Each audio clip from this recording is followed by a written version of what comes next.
Coincidences?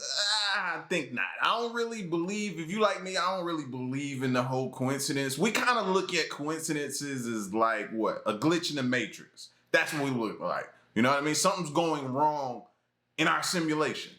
But we still need to look at what they're considering some strange coincidences. All right, this video here is titled The 10 Strangest Coincidences That Ever Will Creep You Out. Let's check it out.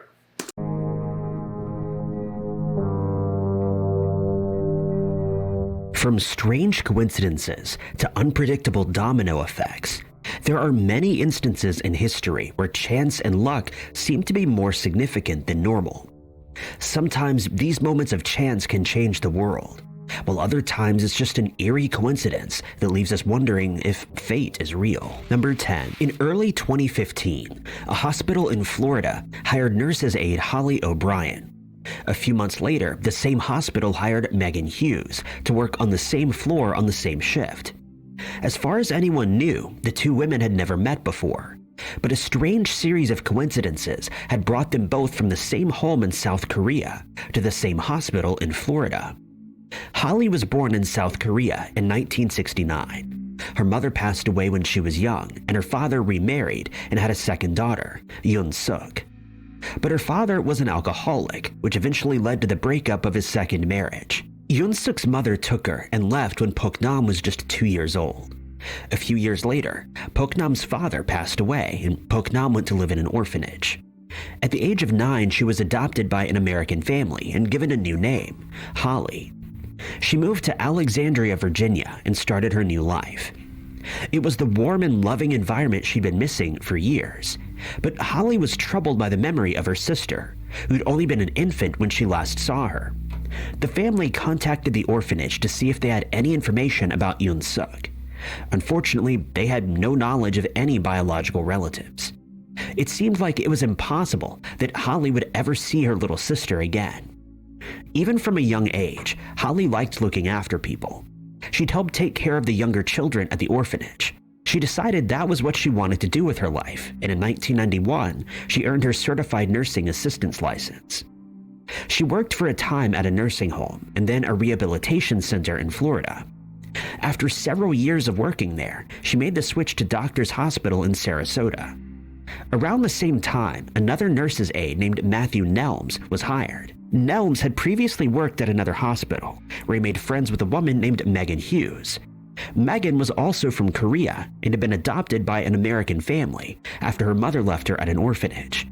She didn't remember much about her life in Korea and had been very young when she arrived in the US. She originally lived in Kingston, New York, but moved to Venice, Florida in 1981. Megan enjoyed working with people, which led her to a career in nursing. She wanted to work at Doctors, and Nelms pestered his boss about hiring her. Eventually, his boss relented and looked into Megan's application. She was a good fit and she was hired for the job. Not long after working at the hospital, a patient told Megan about another South Korean woman working at the hospital. Megan and Holly worked on the same floor, the same shift. They got to know one another and found out they had a lot in common.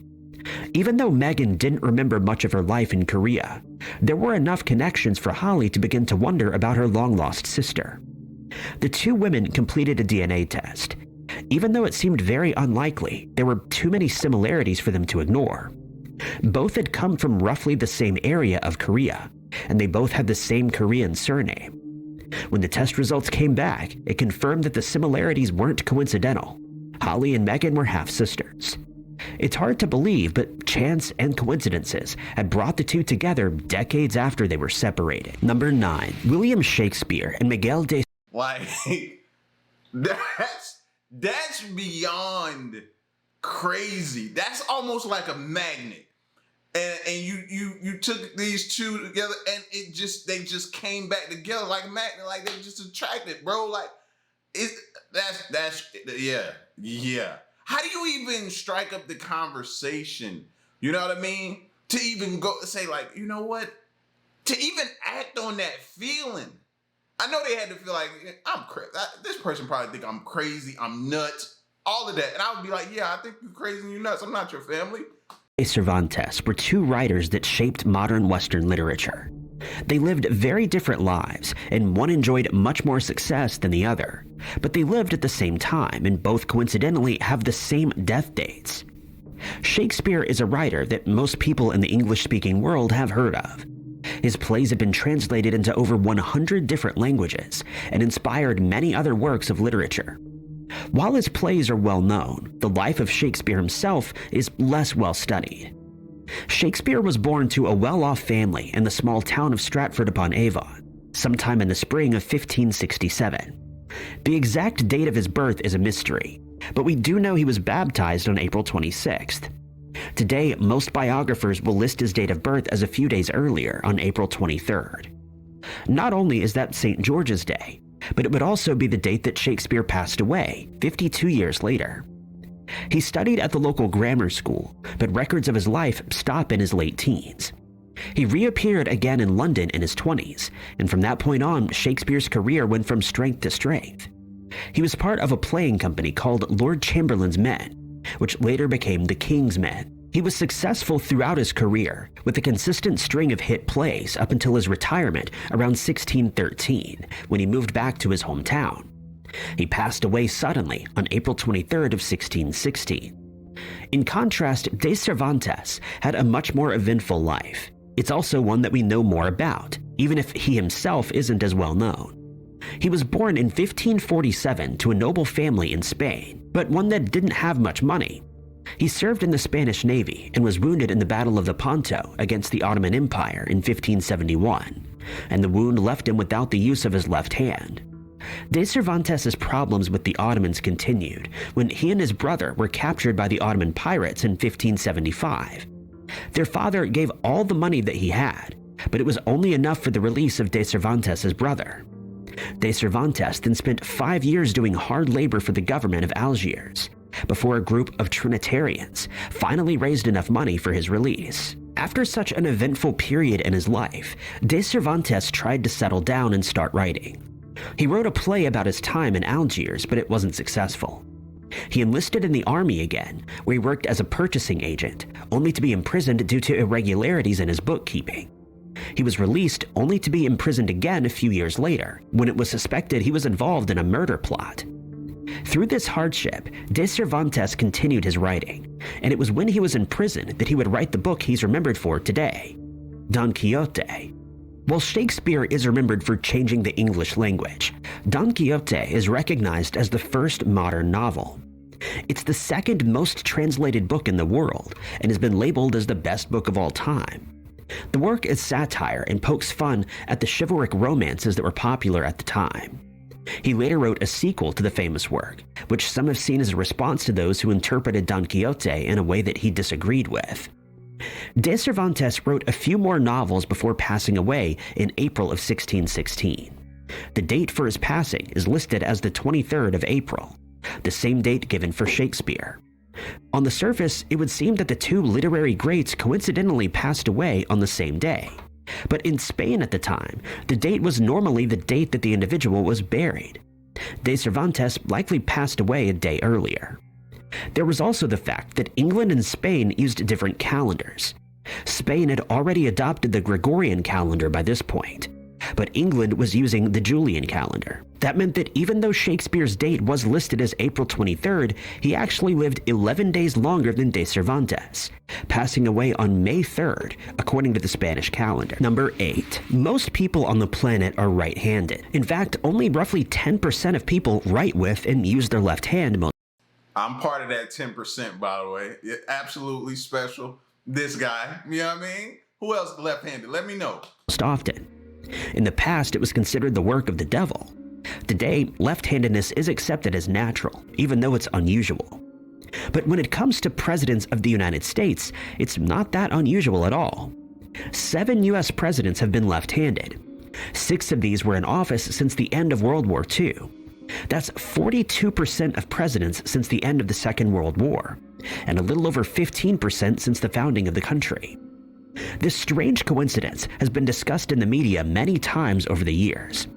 It was especially interesting during the 2008 presidential elections, when both candidates were left-handed.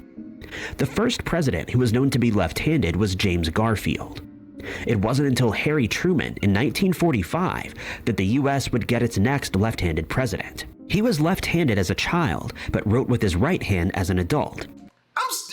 I'm still back here. I'm back here somewhere where they said, you know what I mean? They were viewed as the devil, or treated like the devil, or whatever it was. Like, the fact that, people fear what they don't understand, and the fact that some people are left-handed, you want to cast us out and view us as the devil? Are you kidding me? But yet, turn around, look at how many presidents have been left-handed. But we can run the country, but we still, well, that's probably a bad comparison. But anyway. He still did most other activities with his left, though. Gerald Ford was next, followed by Ronald Reagan, who also wrote with his right hand. The next two presidents were both left-handed, as was Barack Obama. For some, it's simply a matter of chance. Only 46 people have ever served as president, which isn't a large sample group. In statistics, if a sample group is too small, it can throw off the study and make it seem like one group is more represented than it actually is in the general population.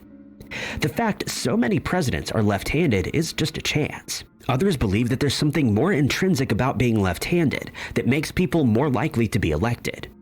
It's not a conspiracy to put left-handed people in office, but more about the way their brain works. People use elements from all over their brain to communicate effectively, but there are certain parts of the brain that specialize in certain parts of communication. The left side of the brain controls the right hand, and is also where spoken language is a focus, while the right side of the brain controls the left hand and nonverbal aspects of speech. Studies have found that left-handed people more often use the right side of the brain when communicating. Some people have suggested this makes them more effective TV personalities. Left-handed people are typically better able to communicate with nonverbal cues. This would explain the abundance of left-handed presidents during the TV era. It may also explain why left-handedness hasn't been a predominant in recent years. With only 2 presidents to go off of, it's not possible to say whether the trend has been reversed in the so-called post-TV era. But communicating via social media, often in the form of writing, is a much more left-brain focused activity, which wouldn't favor left-handed people as much. Number 7. Throughout history, many of the most useful inventions and discoveries made by humankind were created or stumbled upon by accident. One of these accidental discoveries was Teflon. The discovery was made in 1938 by chemists working for the DuPont Company. Roy J. Plunkett was the scientist in charge of the experiments. He was trying to create a new refrigerant. The company he worked for had created Freon a few years earlier, and it was now replacing the more obviously dangerous ammonia and sulfur dioxide in refrigerators. But DuPont was looking to see if other chlorofluorocarbons could also do the job. Plunkett was experimenting with a gas called tetrafluoroethylene, a chemical with 2 carbon and 4 fluorine atoms. The gas was stored in pressurized canisters at dry ice temperatures, and during experiments would be mixed with chlorine to create a CFC. When Plunkett and his assistant started experimenting one day, they noticed something odd. There was no more gas coming out of the canister, but the weight of the canister showed that it wasn't empty. A small amount of white powder came out. When they cut the canister open, they found more of the white powder at the bottom of the cylinder. The gas had polymerized, meaning the atoms had combined chemically in a chain. The knowledge of polymerization at the time had suggested that this shouldn't have been possible, but with the high pressure and the iron inside the cylinder acting as a catalyst, it happened. The new substance was given the short name PTFE. It obviously couldn't have been used as a refrigerant, and the original experiment was a failure, but Plunkett believed that the substance had the potential to be useful elsewhere, and other scientists started to uncover its properties. The first use for PTFE was as part of the Manhattan Project. The substance was stable at extreme temperatures, both high and low, and was resistant to corrosion. This made it especially valuable for coating valves and seals at the uranium enrichment plant at Oak Ridge. But after the end of the project, a new use had to be found. PTFE was expensive and difficult to produce, and scientists would have to find a significant use or it would be abandoned. Those uses would soon be discovered. PTFE is today most known for its use in nonstick cookware. The substance actually made it into the Guinness Book of World Records as the slickiest substance, as it had such a low friction coefficient. The book said it was effectively like wet ice on wet ice. Number 6. Of all the people who have claimed to be able to predict the future, Nostradamus is by far the most famous. The 16th century astrologer and physician is said to have predicted everything from the start of World War II to the accident that claimed the life of the King of France. One of the predictions that many people believe came true concerned the Great Fire of London. Nostradamus made his predictions in his book, The Prophecies, which was made up of 942 four-line poems. The poems were written in various languages and are typically vague enough that they could be applied to a variety of circumstances, but that hasn't stopped people from claiming that various events were predicted in the book. The verse concerning the Great Fire of London is even more controversial than most. The stanza goes, quote, "The blood of the just will commit a fault at London. Burnt through lightning of 23s, the 6. The ancient lady will fall from her high place. Several of the same sect will be killed." There are a few coincidences that could make the verse line up with the fire that would take place over a century after the poem was written. The Great Fire of London started on September 2nd, 1666. It was the end of a hot and dry summer, and London was going through a drought. The wooden houses with thatched roofs and animal sheds filled with straw were the perfect kindling for a fire. The fire started in a bakery on Pudding Lane. The baker thought he'd put the fire out and went to bed. But within a few hours, the fire had spread to an inferno. It quickly spread from house to house, with very little to stop it as it traveled south to the River Thames. When the Lord Mayor of London was first informed of the fire, he believed it would be quickly put out. But this wasn't like any fire that the city had seen before. Before long, even King Charles II was involved in trying to put out the blaze. He ordered that the buildings in the path of the fire be torn down to try to create a fire break.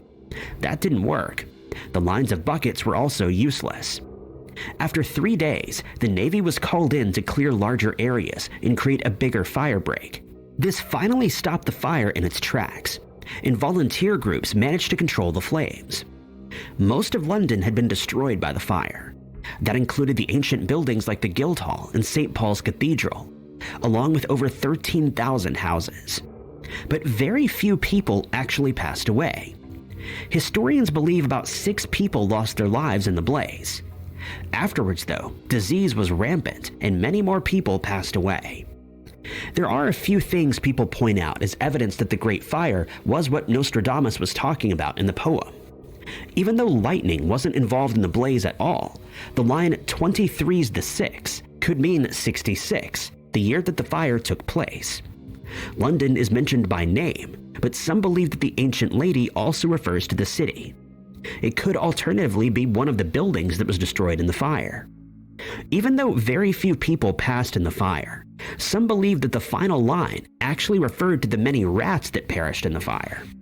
The Great Fire of London has been blamed for ending the plague that gripped the city, as rats and the infected fleas that lived on them were destroyed in the fire. Any connections between the poem and the horrifying historical event can be explained by coincidence, but that won't stop believers. Number 5. In late May of... Are there any current predictions for the coming years? I haven't heard any. I think the last, I'm trying to think, might have been a few years ago when they were trying to predict like this ending. Where it came from, I don't know, but it was going crazy on social media. But are there anywhere to point to, or anyone like a Nostradamus or like Mayans back in the day or something like that? Is there anywhere to point to that has current predictions on what's supposed to happen in the next several years? You know, like maybe a fire or something like that? I don't know. I don't want to look, but I just want to know if it's out there. Yeah, I'm that person. I don't want to know, but I want to know if you get what I'm saying, right? 1977. Marvel comic fans were able to pick up the latest issue of Marvel Team Up, where New York native Spider-Man teamed up with the Wasp to take on the villain Equinox. Just a few weeks later, those fans living in New York experienced something strangely similar to one of the events in the comic. In the comic, Equinox rampages through New York City, while the superheroes rush to create a device that will put a stop to him. During the rampage, the villain causes a citywide blackout, which causes problems for the heroes. The impact on the rest of the city isn't much of a focus. If the events in the real world just a few weeks later are anything to go off of, it would have done more damage than the villain himself. It was the night of July 13th, 1977, when the lights in New York City went out.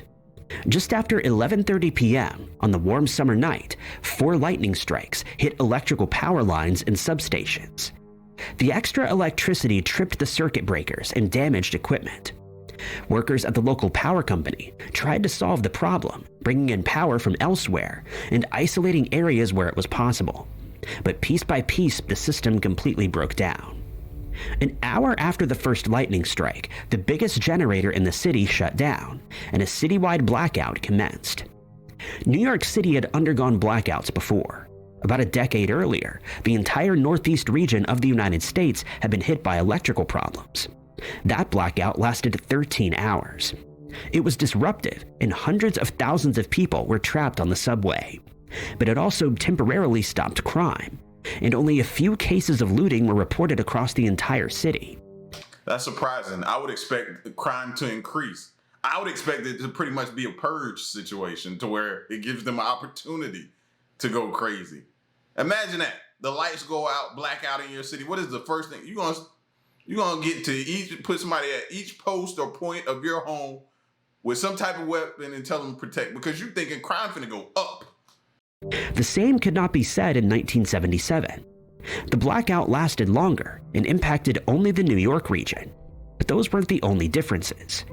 New York had been dealing with a lot of economic problems at the time of the disaster.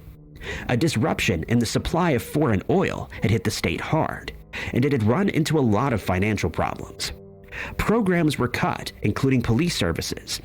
Many of the city's poorest residents were hit the hardest. There had been a building pressure, and it was as if the blackout ignited the powder keg. According to reports, only a few minutes passed before looting began. In the richer areas of the city, residents didn't notice anything out of the ordinary and went to bed like it was any other night. But in places like Harlem, Brooklyn, and the South Bronx, there was chaos.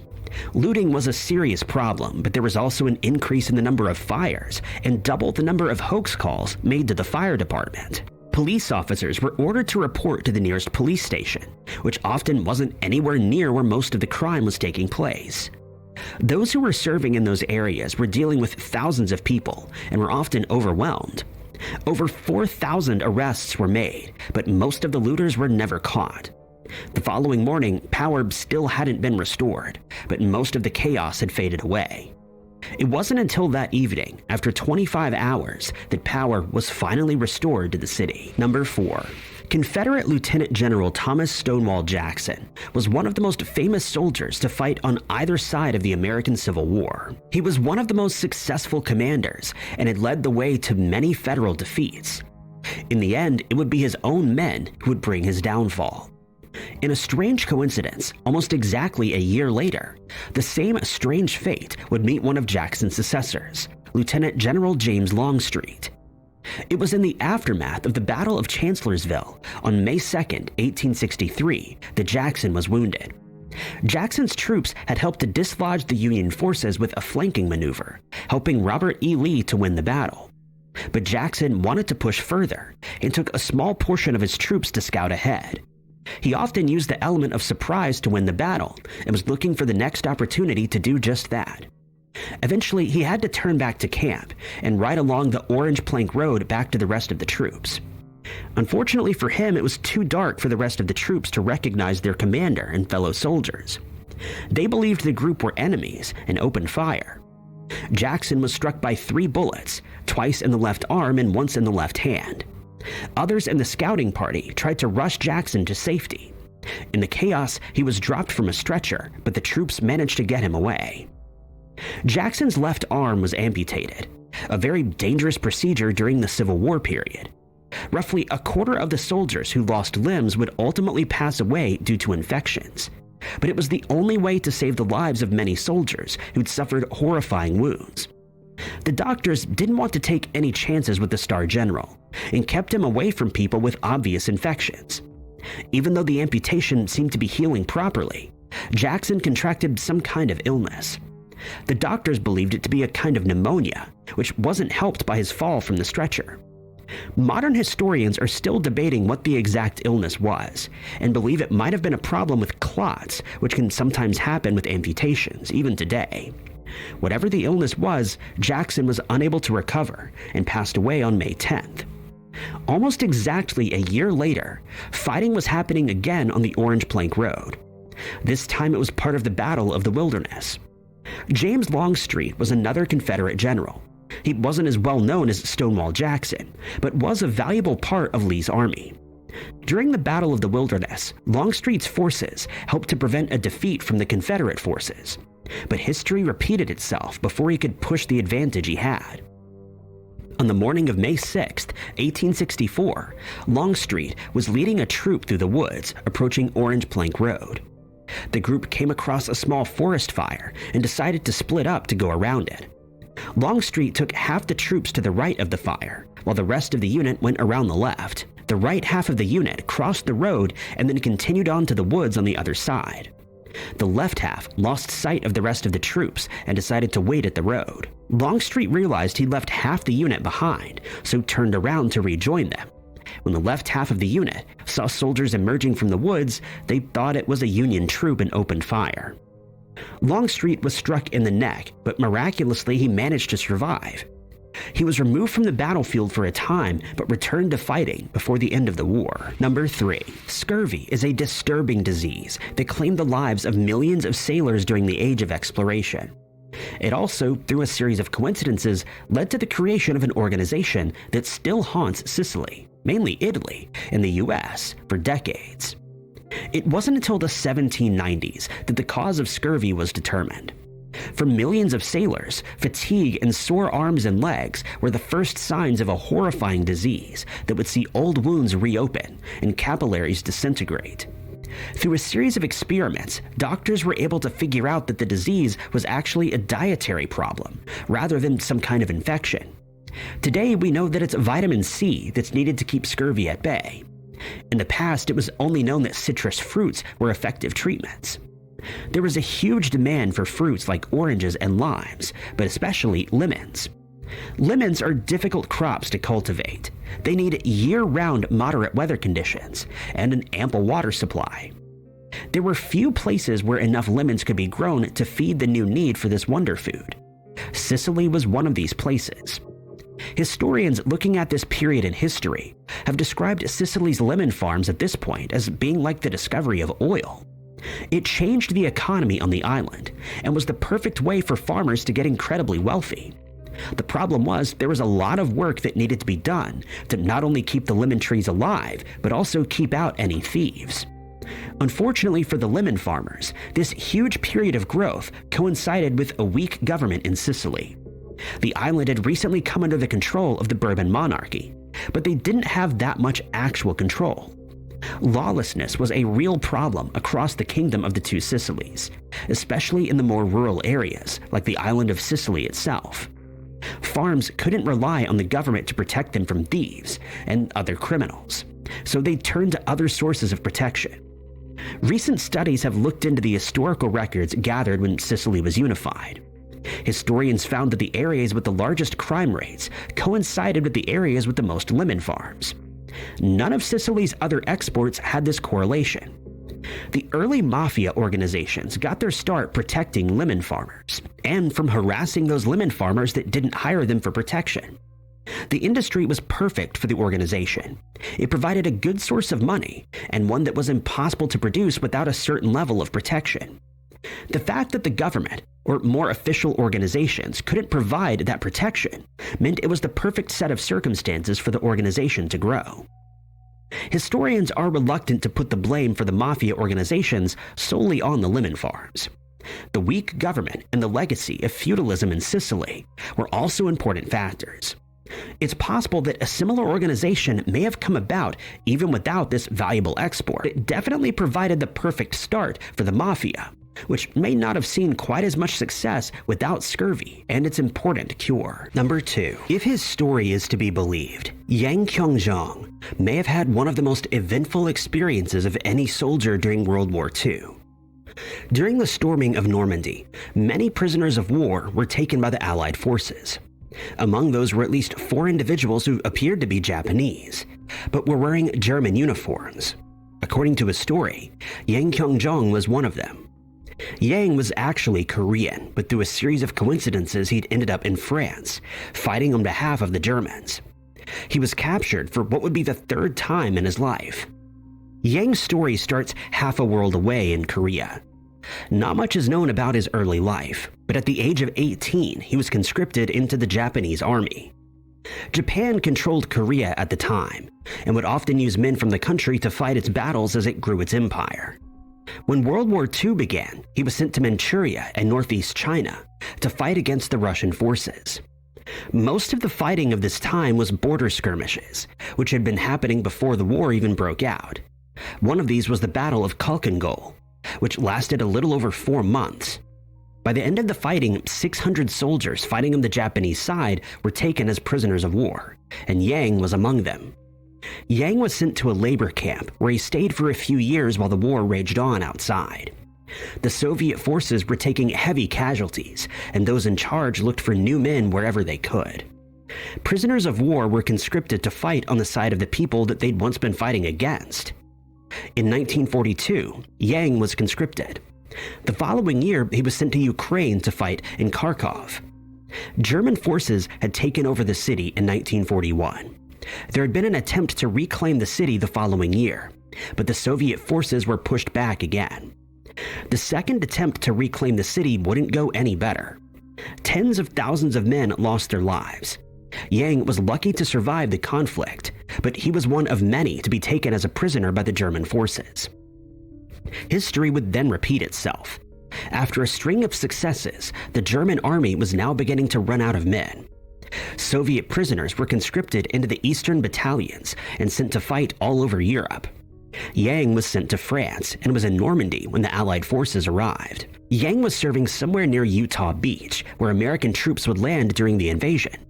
He surrendered to U.S. paratroopers who believed he was a Japanese soldier fighting in a German uniform. He was handed over to the British forces and taken to England to be held in a prisoner of war camp there. Luckily for Yang, the Allied forces had no intention of using him to fight in the remainder of the war.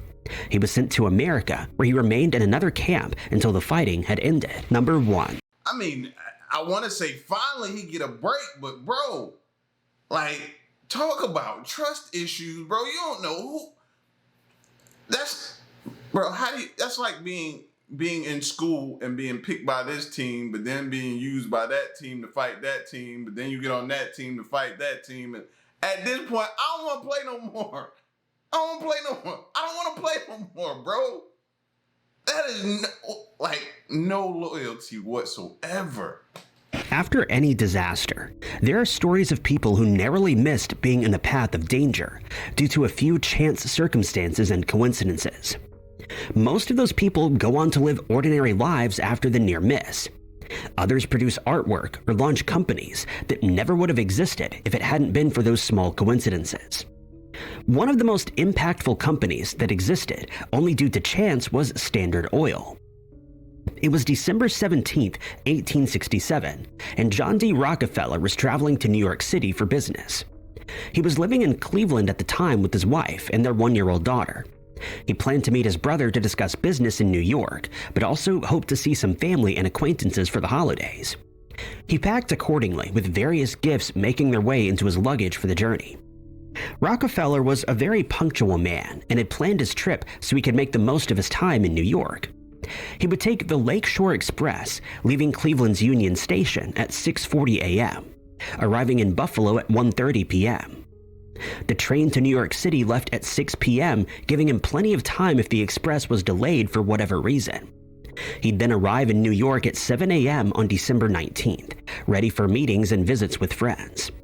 But the problems began on his way to Union Station. He'd sent his luggage ahead, but decided to spend a few more minutes with his family. By the time he left, traffic and other problems meant he didn't have enough time to make it to the train station. The express pulled out of Union Station just as Rockefeller arrived, leaving him behind. It was a frustrating start to the business trip, and Rockefeller set about making alternative arrangements to get to New York. In the meantime, the express train continued on.